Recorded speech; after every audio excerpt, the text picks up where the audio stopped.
bino bipai oyo nyonso bozwami bozali na esengo ya koyeba ete bozali ebele na ba support numérique na bino pona kolanda émission na bino thermomètre. Merci na ba suggestion, merci na ba encouragement, pe merci na ba correction, merci pe na ba critique, merci pe na ba mafinga. Ekopesa biso courage to kenda kopindola kalisusu bansango poto yelaka bino. Ba expert ya ngambo mibale ya mboka République démocratique du Congo na Rwanda ba parafé ba texte ya accord ya paix. Bongo mokolo na le 27 juin 2025 au Tozali signature ya accord entre les deux ministres ya ba mboka na biso. Ba parafé ba texte ya accord la présence ya sous-secrétaire d'État américain aux affaires politiques Alison Hooker P, secrétaire d'État américain Marco Rubio. Accord wana ezali appuyé na déclaration de principes au basigna kibongo le 25 avril 2025 kaka lambulo tozali. Accord ezalaki élaboré mikolo misato na ba dialogue constructif oyo ememi ba intérêt politique, sécuritaire pe économique. Accord oyo ba co-signé le 25 ezali ko disposer respect ya intégrité territoriale pe interdiction ya ba hostilité, c'est-à-dire respecter mondelo ya mboka ya moninga pe ba mobulu nyonso esila. Désengagement ba nyonso bazali ba engagé na mobulu na la République démocratique du Congo, il faut ba se désengager. Désarmement ezali selon accord ya Nairobi oyo ezali PPPRDC oyo komema na cantonnement intégration conditionnelle ya ba groupe armé non étatique.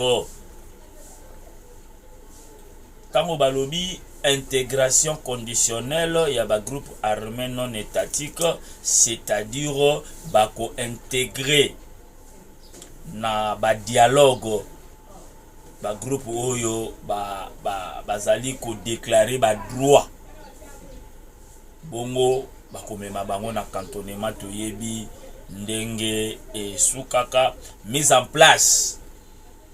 Il y a un mécanisme conjoint, il y a coordination, il y a sécurité, puis intégration, il y a CONOPS Oyo et Salemaka le 31 octobre 2024. Facilitation, il y a retour, il y a ba réfugiés. Na ba personnes déplacées à l'intérieur du pays. Ba faciliter retour, il y a ba réfugiés dans les deux pays. Na ba oyo ba kima bitumba kaka na kati ya mboka parce que ba oyo bakimi bitumba kaka na mboka wana ka bake na mboka mususu, exemple na République démocratique du Congo balongwe na Nord Kivu bake na Sud Kivu wana bazali ba déplacer.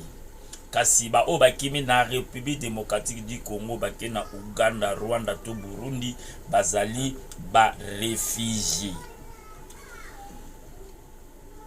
Paix économiquement accès humanitaire. Il y a cadre, il y a intégration économique régionale pour permettre baya kosala pe ba aide humanitaire ya mwana basengi mobulu il faut eshila. RDC na Rwanda ba exprimer ba gratitude na bango na processus pe na contribution ya ba effort conjoint. Likambo oyo eumeli mobolo na est ya République démocratique du Congo na biso ndenge pe toyebaki signature ya accord c'était prévu le 15 juin de cette année même, mais bayaki ko reporter yango suite ya ba expert ya deux pays babandaki misala euti komema na koparafe ba accord ndenge touti koloba na présence ya le deux secrétaires d'État américains en charge des affaires politiques, Hilton na Marco Rubio, secrétaire d'État américain. Bauti kosala ba makomi oyo bayebisi na mboka mibale basali yango selon ba principe des accords basignaki le 25 avril. Respecter mondelo ya mboka ya moninga mobulu na mboka esila, désarmement, désengagement, intégration ya ba groupe armé non étatique, c'est-à-dire na ba négociation bokende ko revendiquer ba revendication na bino kuna. Fumée blanche elingi kobima peut-être le 27 nde mobulu penza na est ya République démocratique du Congo et koshila le deux ministres bakokutana na Washington pona kosigner accord ya paix yango wana pe ekopesa nzela bakopesa date oyo le deux présidents ya République démocratique du Congo na ya Rwanda bakokutana pona kokenda kosigner accord de paix na ba deal du siècle, surtout entre les États-Unis d'Amérique na République démocratique du Congo. Deal du siècle ezali échange ya minerai na sécurité oyo président ya République démocratique du Congo a proposé qui nde Amérique amone ezali ba intérêt et komema ba investisseurs et komema ba usine et komema misala na République démocratique du Congo. Bandeko babolingo tout sambela nzambe na nguya parce que na mongongo ya mandoki RDC amimonisaki pe ayaki kokoma faible tango République ya Rwanda ayaki ko signer accord le 18 avril 2024 na Union européenne. Bisonyo sotoyebi babibundeli oyo les États-Unis d'Amérique apesaki France bamema na Ukraine, France amemeli yango Rwanda po abeta RDC. Mosolo oyo et Amérique bimisaki plus de 57 milliards de dollars pour nako aider Ukraine. Mosolo wana eliamaki pe mosusu eyaki ko aider Rwanda pona bitumba ya République démocratique du Congo. Kasi mokambi ya mboka République démocratique du Congo population nyonso langage na ezalaki tokenda kaka na Russie. To signeka accord na Russie ndenge tomonaki ba Burkina Faso, ba Mali, ba Tchad, ba pays ya bongo na bongo. Kasi mokambi ya mboka Congo yazalaki na maîtrise, il était très serein na maîtrise na ye nde tango élection et kosalema na mboka les États-Unis d'Amérique. Trump aye kozonga, c'est-à-dire ba républicain. Au président américain alobi na mobulu eza na République démocratique du Congo ezali prédécesseur na ye o a remplacer ki soki ye azalaki asalaki deux mandats ne mobulu oyo ekomi boyete kasi il faut eshila p bato mayele balobi boye bazali ko pekisa ko respecter mondelo ya mboka parce que RDC na makanisi azalaki ko faire subir Rwanda na oya sala retour elinga kozala ya mabe na yango wana ba pour parler ezali toyeba pe mokambi ya mboka Congo azali na ye moto akomela makila te soka azalaki pena un sanguinaire lokola président ya Rwanda tokenda kutata na ba accord te ya bibeba oyo koya ya mais tokumisi kaka nzambe lokola le ba expert mibale ba parafe ba accord epesi nzela na ba ministre mibale ya affaires étrangères ya le deux pays ba signé pe ba kobongisa nzela surtout ekotikala na mama na likambo oyo République démocratique du Congo na les États-Unis d'Amérique ba ko signé deal du siècle.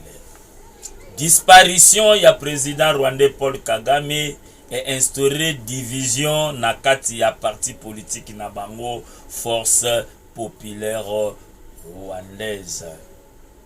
Selon constitution ya Rwanda, en cas du décès ya président de la République ou en cas d'une quelconque empêchement, c'est le président du Sénat qui peut remplacer le président de la République.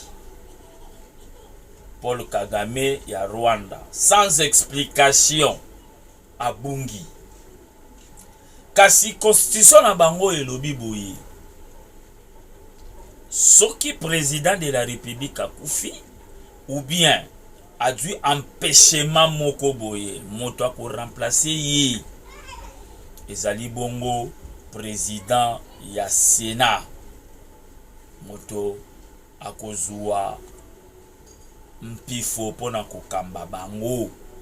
Paul Kagame abungi pe ba communiquer ezali te surtout ba officiel o tolobaki na ba émission na bitu euti koleka Paul Kagame akufi urgent batu ba lobi batu ba supe ba ye ba contester ba information boye na boye mais Paul Kagame, le 14e jour depuis le 6 juin, où Bamimaki na avion médicalisé na mboka Allemagne pour na basoué. Parti politique na bango et kabwani na biteni mibale, surtout ba membre ya gouvernement. Ba membre ya gouvernement mususu ya parti au pouvoir, bazali ko insister na respect ya constitution. C'est-à-dire le docteur Kalinda François Xavier yende mutu akodwa présidence na nenge président azali empêché. Na minute tokoloba, il n'est pas encore mort mais il est empêché. Toloba ki l'émission la ouste utaki koleka, Paul Kagame n'est pas encore mort physiquement, mais Paul Kagame est déjà mort politiquement. Dans ngapo mosusu ya ba membre ya gouvernement bango ba tracer confiance na bango na zonga ya James Kabarebe na Jeannette Kagame mwasi ya président Paul Kagame. C'est-à-dire James Kabarebe na Jeannette Kagame ba former alliance moko pona ko écarter Docteur Kalinda François Xavier oyo légalement reconnu na constitution car azali bazoko funda yepe lisusu azali na ba approche moko ya infidélité na président Paul Kagame ba former alliance James Kabarebe na Jeannette Kagame mwasi ya Kagame pour ete ba écarter Docteur Kalinda François Xavier balobi azali na ba approche ya infidélité vis-à-vis ya président Paul Kagame. Kasi na ba source mususu au sein ya armée rwandaise bango balobi en cas ya persistance ya conflit na parti au pouvoir armée a hésité te na kozwa pouvoir. Tout moye pas pouvoir ezali kotelengana na Rwanda.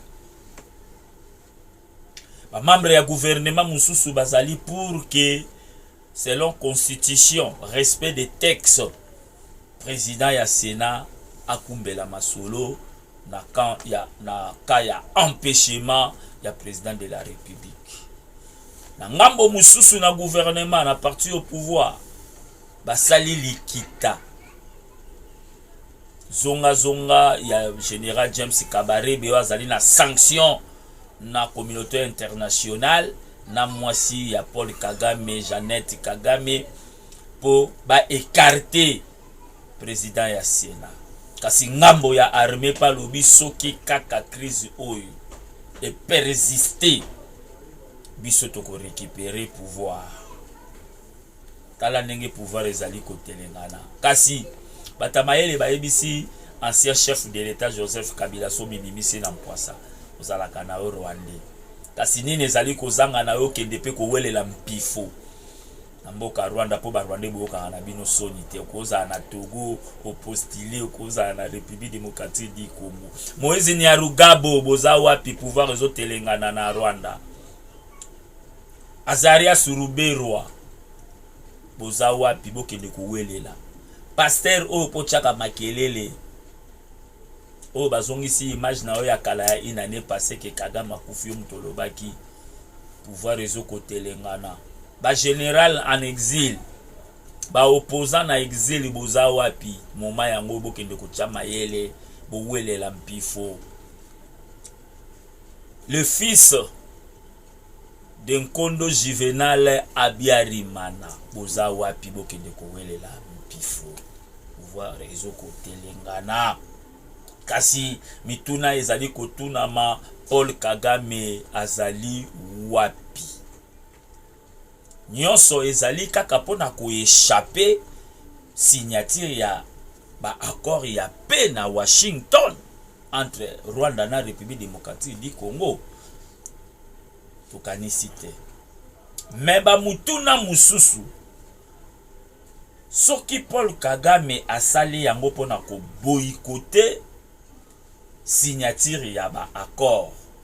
Alors si ya américain ayebite aza au courant si réellement Paul Kagame aza interné na Allemagne pour na besoin. C'est vrai Paul Kagame ndenge to monaka wana tolobi na ba émission ebele uti koleka zalaka ne déjà malade bakenda ko fongola ka ye mutu pour na besoin batimer de cerveau en plus na mboka na biso surtout ba RDCA na batu bazangi mosolo bato babika kate soki obiki okokoma débile mental tango mokepe okoumela to kokufa mais lokola ba Paul Kagame baza déjà ba président de la République baza déjà na ba mbongo et ko permettre ye akenda kozwa soin na étranger ba fongola ka mutu au fur et à mesure pe bazo ko fongola ka mutu ba mbeba pe ali koya balobi Paul Kagame nenga zalaka wana cerveau na ese pola lokola nyama ekoti ndako ya malili te tango molai pe azalaka na ba cancer ya poso.